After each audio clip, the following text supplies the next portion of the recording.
Be sure to subscribe for your chance to win a custom leather playmat when we hit 2,500 subscribers. We are on to red. Zendikar Rising, Akum Hellhound. This is actually a shift from step links. So we've got a cat now. We had a cat already. Now we have a dog, an elemental one at that. And +2/+2 whenever a land enters the battlefield. Believe it or not, like this is potentially a eternal playable card. So in Legacy, we've seen step links as a cornerstone of aggressive zoo decks running alongside Wild Nacatl or Wild Nactl. I'm actually not sure how to say that. One casting cost, 3/3 most of the time. Even Curdape was played in that deck. This would definitely have been right at home, as you're getting a +4/+4 off of fetch lands, which is just really, really big for a 1 power creature. It's possible this even sees some play in Burn or other similar aggressive decks in Legacy. So the fact that this is common is very interesting. Unfortunately, you don't have as many great options. I mean, maybe it's good enough with Terramorphic Expanse.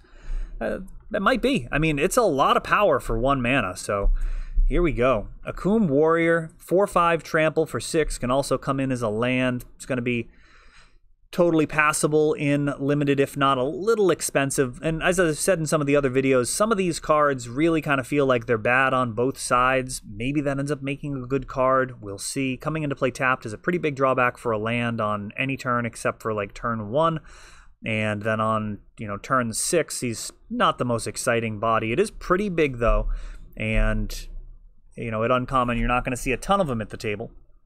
2 and a red for a 3/2 here, an Ardent Electromancer. When it enters the battlefield, you get a red for each creature in your party, so you get a 3/2 for 2, kind of, if you can use that red mana just off of the wizard.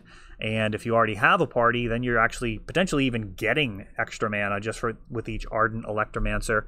There's probably some infinite combos you'll be able to make using things to pay a mana to return this to its hand, and potential cost reducers. I mean, this card is probably going to be some wacky combos with this in Commander, and it's passable for limited. 3 power for 3 is certainly acceptable in many cases, though that backside is pretty tiny.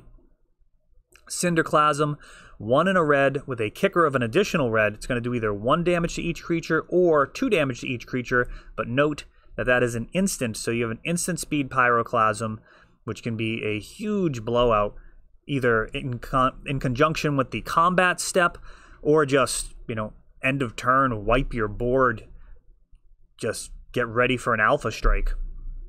Cleansing Wildfire. This is definitely going to be on my list for pauper cards, I should say. Destroy a land, and its controller can search for a basic land to put into the battlefield tapped, and then you draw a card. So of course this is hilarious to play on your own. Darksteel Forge. It's not going to be able to destroy. You're just going to tutor up lands, and the ability to take out Tron pieces is not nothing. Drawing a card is very significant, and in decks that don't have basics, that is just ridiculous. So this is a very interesting printing type of thing to keep an eye on for the future. I don't expect it to be an expensive card, being a common from a new set. It's almost impossible for that to be worth anything, though we have seen uncommons from recent sets creeping up. I've had people coming in asking for cards from like Ixalan, Rivals of Ixalan, just random stuff that's been worth some money in the uncommon slot. So that is something to keep in mind.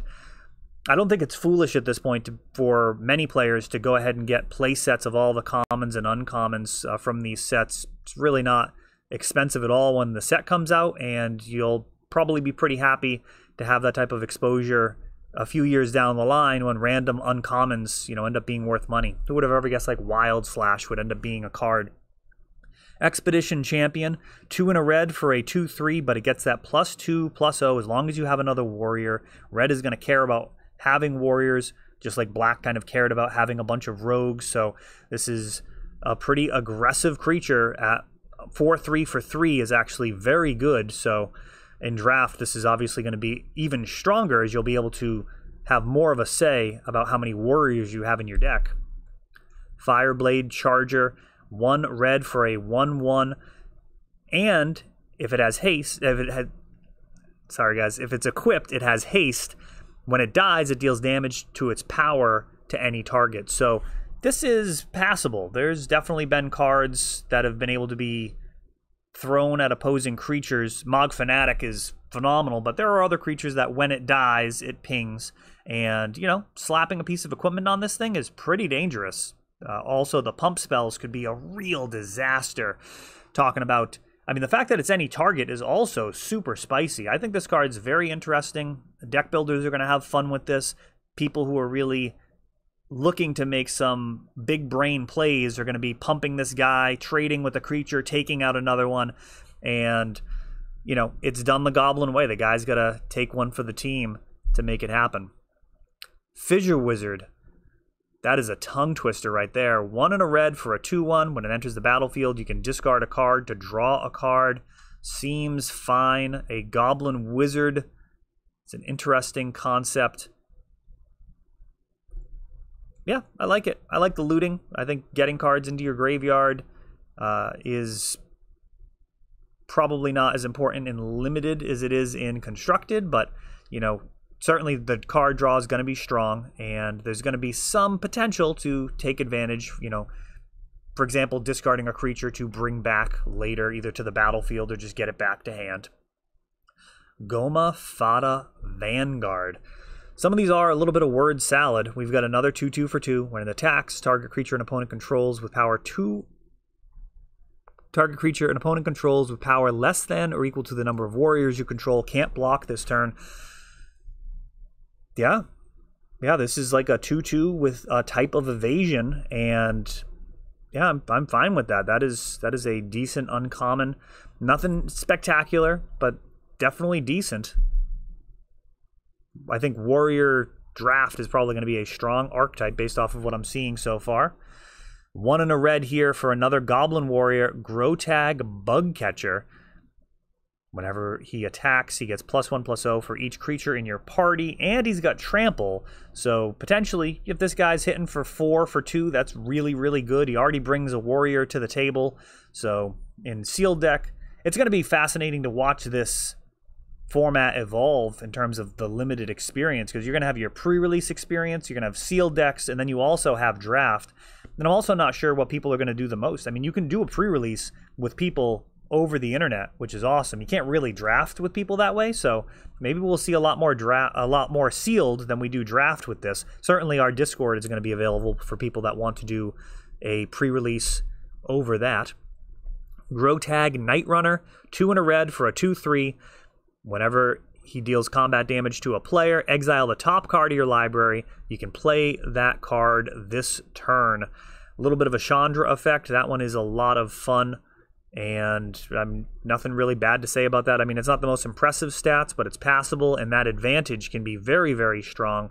I mean, I've sleeved up Ophidian before, which is a 1/3, where you have to prevent it from doing damage to draw a card in Vintage. So this guy can potentially do some work. He's going to be drawing cards. You're going to be wanting them to be permanents for the most part, but removal will totally do as well. Just something you can play right now. Red is an impatient color. Inordinate Rage, +3/+2 until end of turn, and Scry. It's a good pump spell. A little overcosted, but +3 is nothing to scoff at. The Scrying is a nice tack on. I think that's a totally reasonable pump spell right there. That is, I'm not sure that we've seen that before. I don't think we have, but that is totally acceptable. Kargan Intimidator, 1 and a red for a 3/1. Cowards can't block warriors. That static ability stapled on there. It's funny, I've actually heard a story recently about somebody who just thought that was a rule in Magic, just like walls used to not be able to attack. They've sadly gotten rid of all of that stuff, mostly because of shapeshifters. The changelings were a mess if you had any extra abilities on any creatures, so they just kind of got rid of that. They also took Legend and turned it into a super type, but this is, you know, it's a while ago. Lorwyn still feels like a new set to me, so that comes with the channel, just the old man ELD talk. You can also pay 1 to do one of the things that hasn't been done this turn, so you're going to be able to give him +1/+1, or make a creature a coward, or give a warrior trample until end of turn. All of those are potentially worth a 1 mana investment, particularly making a creature a coward for just 1. I mean, that is totally fine. It doesn't feel like an exciting rare, but that is the type of card that is actually going to help you win quite a lot of games. Kazul's Fury, a fling that costs 1 more mana, which is actually probably fine. I mean, fling was already a pretty solid card. It's a great response to removal, and this can also come in as a land, so this one's perhaps better than many of the lands that'll come into play tapped. Leyline Tyrant, 2 and 2 red for a 4/4 with flying. You don't lose unspent red mana, like no mana burn anymore anyways, but it does clear at the end of steps and phases, but not with this guy on board. And when he dies, you can pay any amount of red, and it does that much damage to any target. So it's like a delayed fire breathing. You're just kind of pumping this guy up, and then eventually, when he dies, you can just dome somebody for lethal. That's a fun effect. I think people are going to have a good time with that. And yeah, I mean, he's good. I mean, a 4/4 flyer for 4 is incredibly good, so you're certainly going to be happy with him in your pre-release pool. Magmatic Chancellor, another rare here. At 1 and a red, we've got a 1/3, but if there are 4 or more instants or sorceries, it's going to be a 4/4 for only 2. The other ability, as if it needed it, you can tap, discard a card to exile the top 2 of your library, choose one of them, and you can play it this turn. I don't know. This card's pretty interesting. The fact that you can't attack with it and use that ability is a little awkward, but I think this probably plays really well for control to generate a advantage over time. And yeah, I don't know. I think it's good. I think this is a interesting card. I don't know how it's going to best be played. 2 mana is not a lot for a 4/4. Has kind of a werebear feel to me. And yeah, just discarding a card to get a card off the top is a nice looting effect. Certainly would be a lot better if you weren't just exchanging those cards, but you're going to have dead lands in limited. Molten Blast, 2 and a red, 2 damage to a creature or planeswalker, or destroy an artifact. Kind of has an Abrade feel. Not nearly as good as Abrade, but it can take out planeswalkers. So this one is going to be fine for your pre-release pool, and also gives you the ability to handle artifacts in the main, potentially. Morag, Fury of Akum, legendary creature here, a Minotaur warrior, and a 6 casting cost 6/6.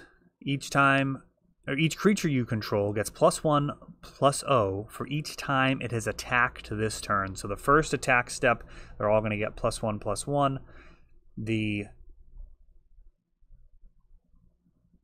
Let's see, each creature you control gets +1/+1 for each time it has attacked this turn. So +1/+0. Oh, it's not until end of turn. Okay, sorry, I had to work that one out. That would be really weird templating if, like, the first time you attack, it gets +1/+0, and then the next time you get +2/+0, which means +3/+0. That would be, like, kind of exponential. So, anyways, this is just going to be on the third attack, everything has +3/+0, which is fine. But the landfall, of course, is the thing that gives you additional attack steps, and that is going to be pretty brutal. Whenever a land enters the battlefield under your control, if it's your main phase, there's an additional combat after this phase. At the beginning of that combat, untap all creatures you control. So, I mean, there's going to be a lot of combos to take infinite attacks with this guy. Expect this guy to be a commander MVP, and the fact that he's legendary means you've got half of your combo already there in the command zone at the start of the game. So this guy's going to be pretty good. He is mono red if you're going to go that route, so I expect he'll probably be in a lot of those 5-color commander brews as well, just playing all the good stuff, but you may be able to just build a mono red version to take advantage of this. So it's going to pair really well with green as well. Being able to replay lands is a bunch of creatures that you can, like, tap to put a land into the battlefield. So we'll see what the best infinite combo engines are with this guy, but I mean, there's definitely going to be a lot of them. Nahiri's Lithoforming.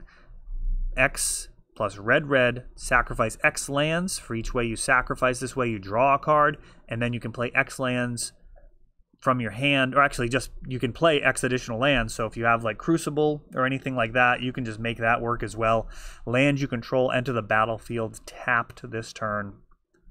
I mean, there's going to be a lot of landfall triggers. That is a very interesting card, and you know, it does pair with things like Crucible of Worlds to do some pretty silly things. So again, expect this to be a commander card that people have a lot of fun with, getting tons of landfall triggers, potentially getting massive amounts of mana if you have ways of sacrificing your lands for mana or for damage or for life. I mean, there's all sorts of possibilities here.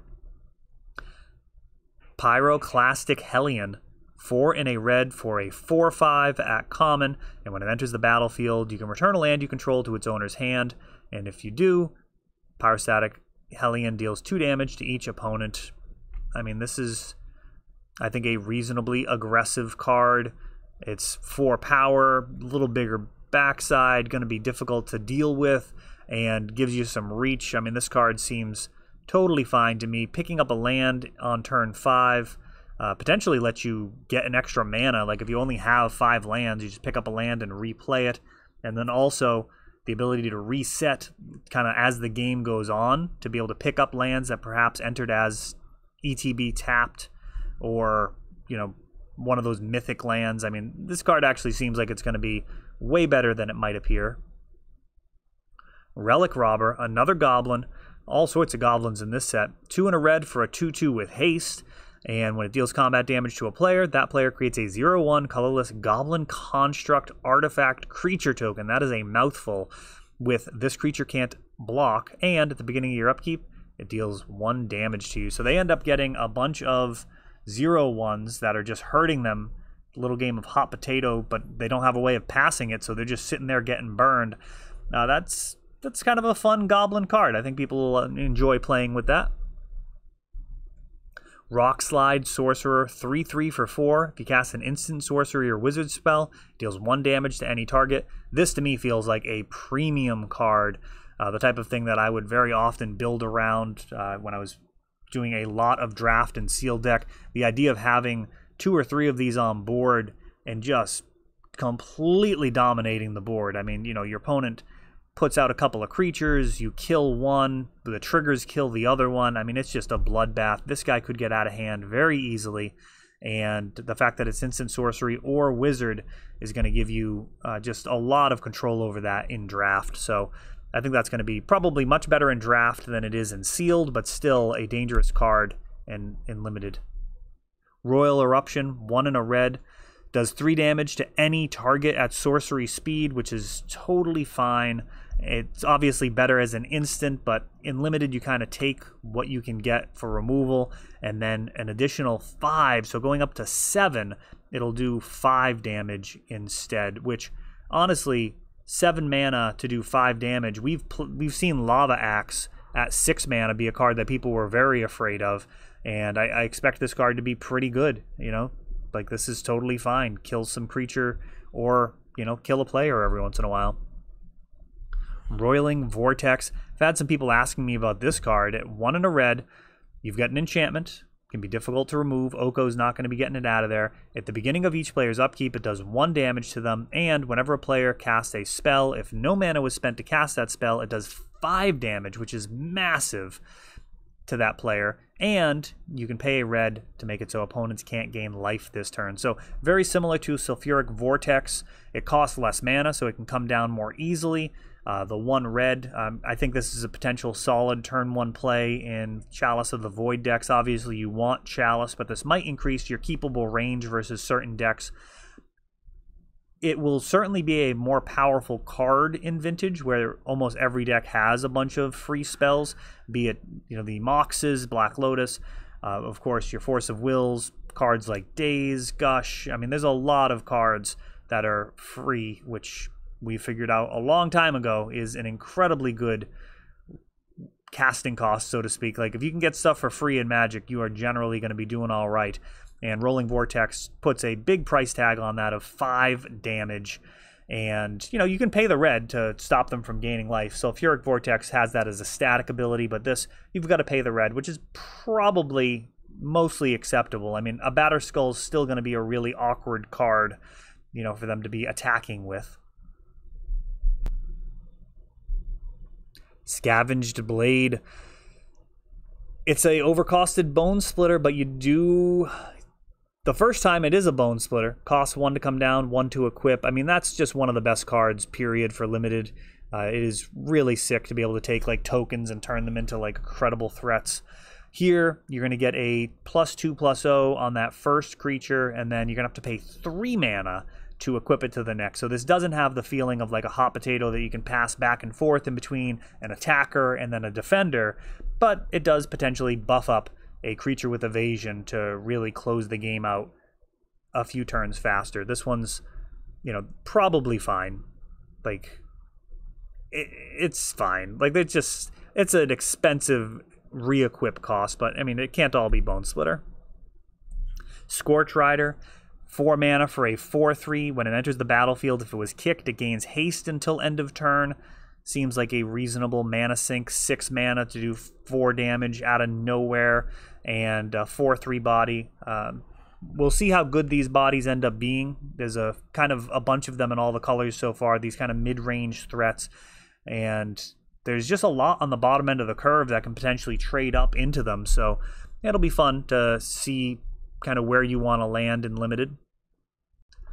This, I guess, makes it look quite bad by comparison. Another 4/3, but this time for 1 less mana. Also has Trample and Haste, because why not? And you can kick this one to give it a +1/+1 counter. And at the beginning of your end step, if it doesn't have a +1/+1 counter, return it to your hand. So you can basically be ball lightning them each turn, but that toughness means that Shatter Skull Charger is going to be a little bit tougher to actually take down in combat. Certainly a lot more than the 1 toughness of ball lightning. And, you know, 5 mana just to be doing 5 to the face and keep him around is pretty respectable. So this card, you're certainly going to be sleeving up if you've got some support in red with this guy. Shatter Skull Minotaur, a 5/4 haste, costs 1 less for each creature in your party. Again, this guy's probably going to be pretty good. A 5 power creature with haste for 5 is solid, and I mean, the fact that you could potentially be paying 2 mana for this, we don't even need to dream about that. Just getting this guy for 4 or 5 mana is going to be really, really savage, and I think that's going to be one of the stronger cards in limited. Shatter Skull Smashing, X plus red deals X damage divided as you choose among up to 2 creatures and or planeswalkers, and if X is 6 or more, it does twice that damage instead. Seems like a fine limited card. Of course, if you're flooded out, I mean, you're just going to be absolutely wrecking those 2 creatures, but you know, for the most part, you're going to be able to take out a couple of creatures with this, you know, at like 6 mana, 2 to something, 2 to the other, which is overcosted for that, but this is really offset by the fact that you can play this as a land and it doesn't come into play tapped. I think this card's, I think I mentioned it in the other video. I'm looking at this at like Belcher, Oops All Spells, like any of the decks that don't care, that don't want to have lands in them. This is another mana source for them. I'm pretty excited about that. I'm going to have to sleeve up Oops All Spells again in Belcher with these cards, because I think it's going to give you the options to really brew in that space. So I think it's a really cool printing, all of these. The red and the black, one of the ones that interest me the most right now, is they can be part of those fast mana packages. And I don't imagine that's what Wizards was thinking, but, you know, that's the cool thing about the Eternal formats, is sometimes you get a gift and they didn't even realize they were giving it to you. Sizzling Barrage, 1 and a red. It's an instant, 4 damage to target creature that blocked this turn. Note that blocking does not mean that damage has been done, so you can actually just declare a blocker and then kill it before damage. It's often how this is going to be played. Sometimes you're just going to need the cumulative damage anyways, and this one sounds, so far, I mean, I guess it's some of the better removal that we've seen, though it is worth noting that it is not capable of killing the creatures that are killing you. Like, they've got to actually block. So I guess I take it back in terms of like how good this removal is. It's cheap and it works some of the time. So there's that. It's not going to save you if you're just getting mauled on the draw and your opponent's just like curving out. Skyclave Geoped. This guy, I mean, I feel like I'm getting a few cards that I think are going to be really good And then a lot of stuff that I'm just kind of like, this is whatever. I think this is going to be really dangerous and limited. A 3 mana, think about it as a 5/3 for, you know, the next couple of turns. I mean, you're going to be hitting your land drop on turn 4 and 5 if you're building your deck right and you're keeping the right hands. So, I mean, this is just going to be brutal to contend with. And if you have any ability to pump this guy or get an extra land into play to pump him, I mean, it's going to be really dangerous. I'm going to be interested to see the green in this set. My suspicion is red-green is going to be a very strong archetype. Sneaking Guide, 1 mana, 1/1. You can pay 2 to make target creature with power 2 or less, so they can't be blocked this turn. This is not the type of card I like to sleeve up in limited. Yeah, I mean, I certainly don't like to sleeve it up in constructed, but in limited, this just is not where you want to be. It's a 1/1 for 1. It's pretty much just card disadvantage every way that you slice it. And, I mean, really? We have to pay 2 mana to get that extra ability? I mean, they really were worried about making this guy too good. Yeah, I feel like this might be amongst the worst cards that we've seen here.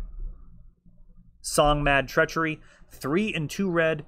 It's a powerful effect. You're gaining control of a creature until end of turn. Of course, you untap it, gains haste. We've seen it a million times, active treason and all. Usually this effect only costs 3 mana. They've bumped this all the way up to 5. I don't know that I wouldn't pay 5 for this, but like that is a lot of mana. And this kind of feels to me like those cards that are bad on both sides. So we'll see. We'll see. I mean, it depends on how much of a drawback it is for your lands coming into play tapped. I think if you're playing like a red commander deck and you actually don't care about lands coming into play tapped as much because your play group's playing a bunch of gates and stuff, then sure, go nuts. Get extra utility out of your mana base. But I think people will have fun with these cards, but I'm not sure how good many of them are going to be. It's hard to evaluate how much that extra utility is going to, you know, matter.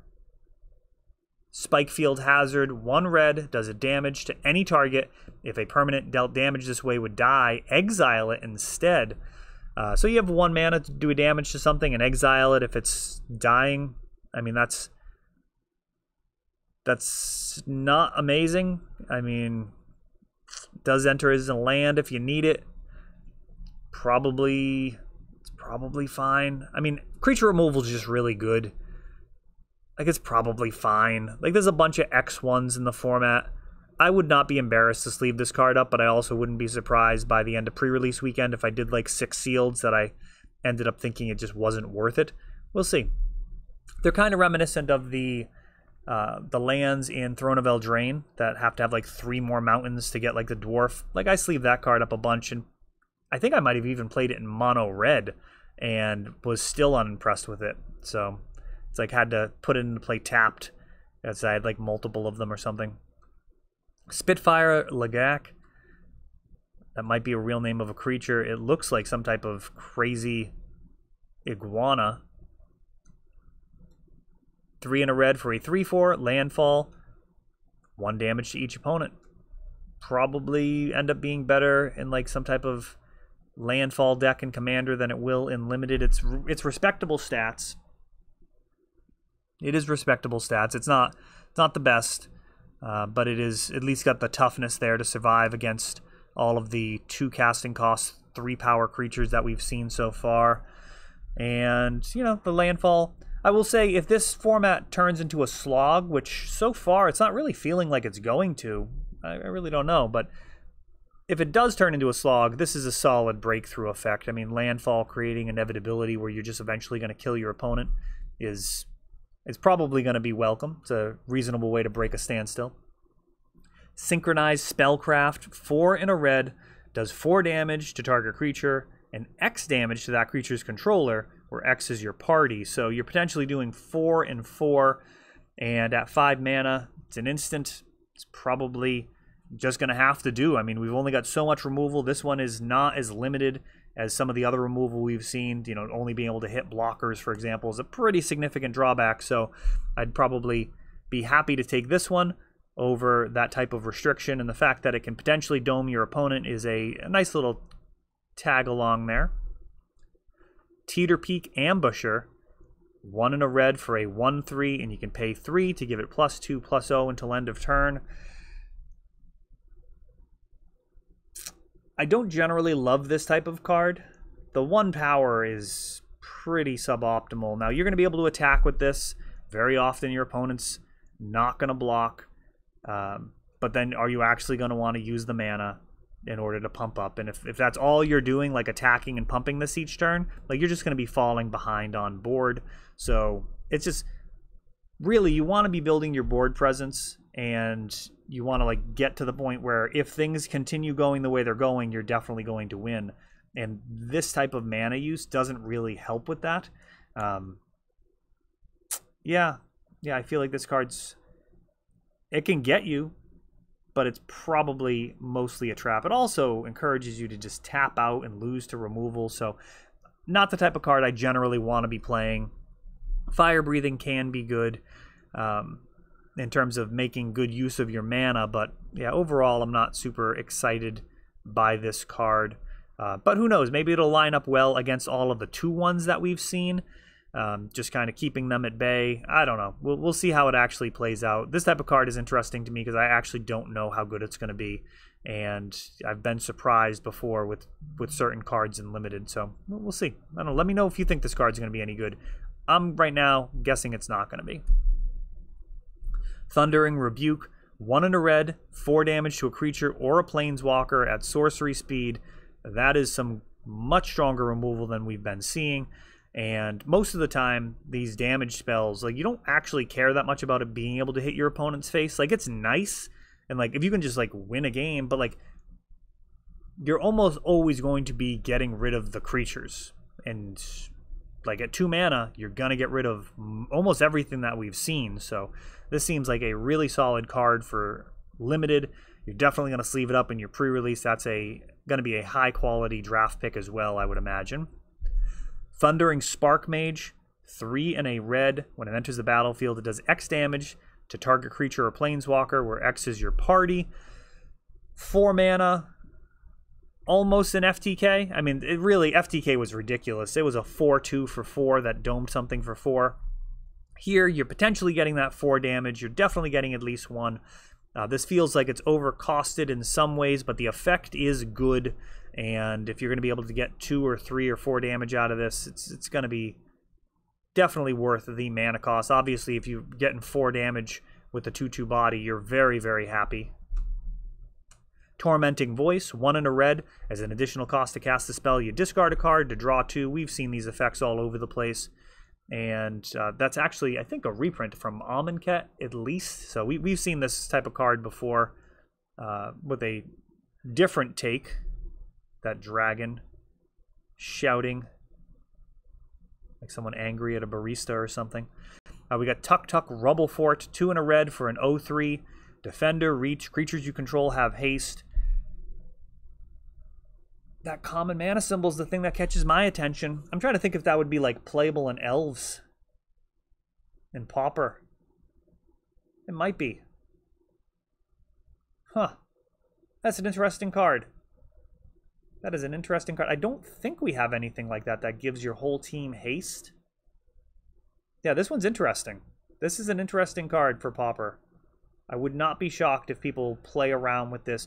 Haste is like one of the best abilities in Magic. It's not obvious, but creatures are actually rubbish for the most part. Like, it's just the sad truth. Like, when we got the initial pitch of what Magic was, it was explained as you're a planeswalker, and you've been to all of these different planes, and you've got this spell book that's your deck, and in that deck you have all of these different spells to summon monsters that you've come across, and these creatures will do battle for you.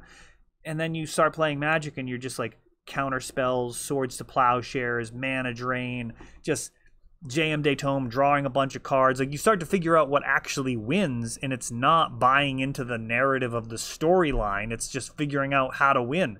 And historically, creatures come into play tapped, which is like telegraphing everything by a mile. Like, you're going to tap out and play like some 4 or 5 mana creature.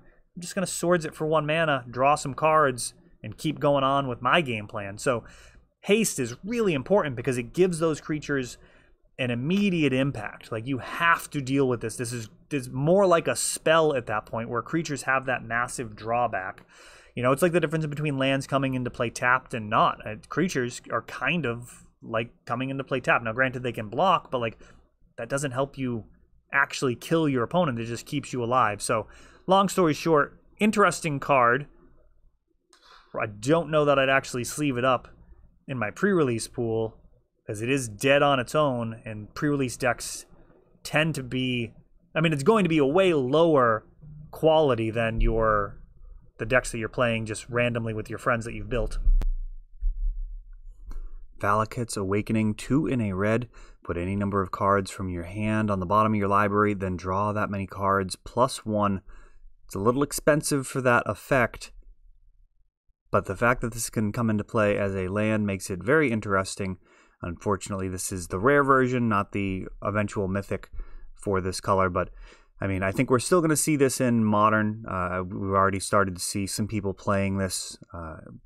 There's some interesting kind of benefits of having no lands in decks when you're able to use these cards that can flip over. Valakut Exploration, 2 in a red. We got a landfall of exiling the top card of your library. You can play that card for as long as it remains exiled. And at the beginning of your end step, if there are cards exiled with Valakut's Exploration, you can put them in their owner's graveyard and then have it deal that much damage to each opponent. So a very interesting card that can be used to combo out certainly in Commander. People will have a lot of fun with that. Wayward Guide Beast, 1 red for a 2/2. Trample, haste, and when it deals combat damage to a player, return a land you control to its owner's hand. And that's an interesting magic card. It's aggressive. You know, you're potentially getting extra mana out of this in a mana light deck. And yeah, I'll be interested to see if this ends up seeing some play.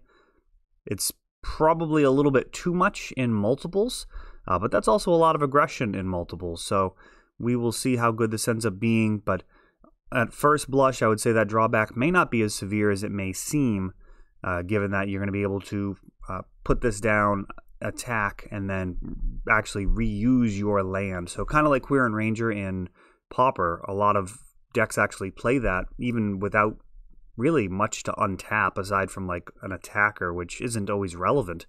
The ability to pick up your forest in like a Stompy deck, I've actually won games with just a single land because of that, where you get a Queer and Ranger out on the first turn, and just each turn you still have 2 mana, which is actually enough for that deck to operate on. Ideally, it wants to get to 3 mana, but you know, it doesn't have to happen when you can just keep reusing the land, tapping it, and then replaying it and tapping it again. And that is it for red. We will finish up the rest of these in the other videos, but we are going to get through all of these before these cards are available to you today. We only have, I think, maybe 10 or so booster boxes left for the pre-release. They are going really fast, and this is a exciting release. So if you are a local and you're going to be looking for them, I actually didn't end up getting them onto the website. We just had so little of it. But if you're a big fan of the channel and you really, really want to support us, you can message the store and we will get a box set aside for you as well. Thanks for watching.